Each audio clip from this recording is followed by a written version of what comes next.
영화 터는 기자입니다. 이번 주 오랜만에 다시 넷플릭스로 돌아왔습니다.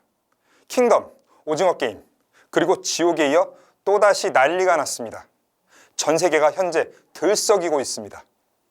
K 콘텐츠로서는 오징어 게임, 지옥에 이어 세 번째로 넷플릭스 글로벌 1위를 기록한 콘텐츠입니다. 좀비 장르, 요즘 가장 난리가 난 그 시리즈, 지금 우리 학교는입니다. 2009년 국내에서 공개된 동명의 웹툰이 원작인 넷플릭스 오리지널 시리즈입니다. 총 12부작으로 제작이 됐습니다. 기존 좀비 장르와 비교해서 유사한 부분도 있고 전혀 다른 부분도 있습니다. 생각지도 못했던 지점도 있습니다. 여러 가지가 있는데요. 이 영상을 녹화하는 지금을 기준으로 바로 어제 지금 우리 학교는 연출을 맡은 이재규 감독과 인터뷰를 가진 바 있습니다. 감독님이 밝힌 내용을 중심으로 몇 가지 가이드라인을 제시해 드릴까 합니다. 스포일러라기보다는 좀 더 재미있게 볼 수 있는 팁이 될 듯 합니다. 그럼 시작하겠습니다. 지금 우리 학교는 좀비 장르입니다. 하지만 좀비 장르보다 주목되는 것은 학교가 배경이라는 점입니다. 총 12부작 시리즈 가운데 학교를 중심으로 벌어지는 얘기가 거의 70% 이상이라고 봐도 무방할 정도입니다. 지금 우리 학교는 이재규 감독이 직접 대본을 썼습니다. 이 감독은 1971년생입니다. 올해 51살입니다. 고등학교를 졸업한 지 30년이 넘었는데요. 지금 우리 학교는 요즘 학생들의 모습을 고스란히 투영시켰다고 해도 전혀 이상하지 않을 정도였습니다. 기성세대 중에서도 꼰대 세대라고 불리는 이 감독의 50대, 이런 요즘 신세대들의 감성을 놓치지 않은 비결이 무엇일까요? 이 감독은 대본을 쓰는 중간중간 본인의 두 아들을 활용했다고 합니다. 갓 대학에 입학한 작은 아들, 그리고 최근 입대한 큰 아들을 둔 이 감독은 대본이 완성될 때마다 두 아들의 검수를 받았다고 합니다. 두 아들의 날카로운 지적이 지금 우리 학교는 현실적인 고교생활 모습을 만들어낸 숨은 원동력이었습니다. 두 아들뿐만은 아닙니다. 현장에서 촬영 도중 이 감독은 주연 배우들의 의견을 적극적으로 활용했다고 합니다. 촬영 전 주연 배우들을 모아두고 이 대사가 맞는 거냐, 이런 표현은 요즘 세대가 잘 쓰는 거냐 등 정말 많은 부분을 촬영 당시 고등학생이었던 배우들의 도움을 정말 많이 받았다고 합니다. 50대 아저씨가 쓴 청춘 재난물이 이렇게 실감나는 이유, 이런 숨은 비결이 있었습니다. 그런데 의외로 지금 우리 학교는 쏟아지는 혹평도 많다는 걸 알고 계실 겁니다. 굉장히 많은 부분이 언급되고 있습니다. 이걸 일일이 전부 다 해명하고 언급해 드릴 수는 없을 것 같습니다. 이 가운데 몇 가지 이재규 감독을 통해 전해 들은 것을 공개해 드리겠습니다. 우선 아시다시피 좀비가 등장합니다. 그런데 등장하는 좀비들이 종류가 좀 됩니다. 다른 좀비물에선 볼 수 없는 지금 우리 학교는에서만 볼 수 있는 색다른 좀비 구분입니다. 지금 우리 학교는에선 총 3개의 좀비가 등장합니다. 이걸 구분짓지 못한다면 설정 오류로 오해할 수도 있을 듯합니다. 저 역시 그랬습니다. 지금 우리 학교는에 등장하는 3종류의 좀비, 우선 우리가 익히 알고 있는 그 일반적인 좀비, 그리고 두 번째가 극중 등장하는 귀남, 그리고 왕따 여학생이었던 은지, 그리고 반장이었던 남라, 이 세 사람이 극중에선 절비라고 표현이 됩니다.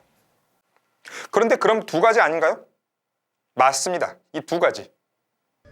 이재규 감독이 밝힌 내용을 보면 이 가운데 남라는 귀남, 그리고 왕따 여학생으로 나왔던 은지와는 전혀 다른 캐릭터입니다. 쉽게 말해서 반장인 남라는 면역자, 반면 귀남과 왕따 여학생이었던 은지는 살아있는 좀비입니다. 무슨 차이가 있느냐? 그 차이에 대한 힌트는 극중에서 직접적으로 표현은 안 됩니다. 하지만 힌트는 분명히 등장합니다. 극중에서 어떤 사건으로 인해 절비로 된 귀남과 은지에게 물린 사람은 좀비로 변하게 됩니다. 하지만 남라에게 물린 사람은 좀비로 변할 수 없다고 합니다. 그게 차이랍니다. 그럼 일반 좀비에게 물렸을 때 누군 귀남과 은지처럼 되고 누가 남라처럼 되느냐? 이건 여러 복잡한 경우의 수에 따라입니다. 최근 코로나19가 창궐하지만 누구는 무증상으로 쉽게 완치가 되고 다른 누군가는 안타깝게도 돌아가시는 경우도 나오고 있습니다. 그 차이를 이 설정의 힌트로 이해하면 된다고 합니다. 그럼 이런 질문도 나올 수 있습니다. 혹시 그럼 이 캐릭터는 어떻게 되는 거죠? 지금 이 부분은 스포일러가 될 수도 있기에 제가 최대한 스포일러를 노출하지 않는 선에서 언급을 해보겠습니다. 메인 캐릭터 중 한 명이 특별한 좀비에게 물렸습니다. 그리고 장렬한 최후를 맞이하게 됩니다. 그런데 온라인에선 이 캐릭터의 생사 논쟁에 대한 언급이 아주 뜨겁습니다. 이재규 감독에게 직접 들은 답은 이렇습니다. 기본적으로 시즌2를 염두에 두고 대본을 쓰고 설정을 한 장치들이 꽤 있습니다. 이번 시즌1이 정말 성공을 한다면 시즌2에서 더 궁금해하는 것들을 많이 펼쳐 보이고 싶습니다. 라고 말씀하셨습니다.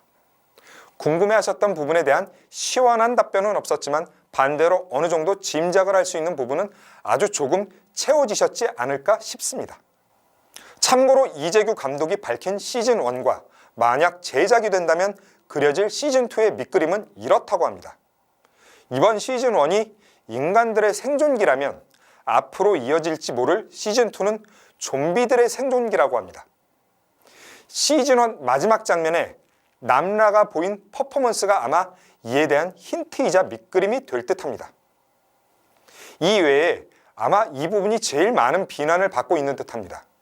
극중 묘사된 성폭력 피해와 여고생의 출산 장면, 너무 자극적이고 또 충격적이라는 지적이 많습니다. 이에 대해 이재규 감독은 이렇게 말했습니다. 우리 사회에는 많은 비극이 일어나는데 그 비극을 단순히 보여줘서 시청자들을 자극하고 더 많은 관계를 끌어들이려 했던 것은 아니었다. 피해자 학생들이 하는 행동을 통해 가해자들에게 자신이 한 행동이 얼마나 잔인한 건지 느낄 수 있게 했었으면 했다. 그런 감정들을 들게 하기 위한 기본적인 설정값이 있어야 했다. 어느 정도 필요한 장면이었다고 생각했다. 라고 밝혔습니다. 여고생 출산 장면에 대해서도 이렇게 언급했습니다. 실제 청소년 미혼모도 많고 원치 않은 임신도 많다. 이건 현실이다. 자극을 위해 넣은 장면은 절대 아니다. 하지만 과하게 전달됐다면 연출자로서 죄송하다. 라고 말씀하셨습니다. 전 세계가 여전히 극심한 코로나19로 힘들어하고 있습니다. 특히 국내는 오미크론 변이 확산으로 하루 평균 3만 이상의 확진자가 쏟아지고 있습니다. 지금 우리 학교론의 글로벌 인기, 어쩌면 이런 전 세계의 분위기가 지금의 어려움을 벗어나고 싶은 간절함으로 이어진 결과는 아닐까 싶습니다. 이번 주 영화 터는 기자는 넷플릭스 지금 우리 학교는 이었습니다. 다음 시간에 더 재미있는 영화로 돌아오겠습니다.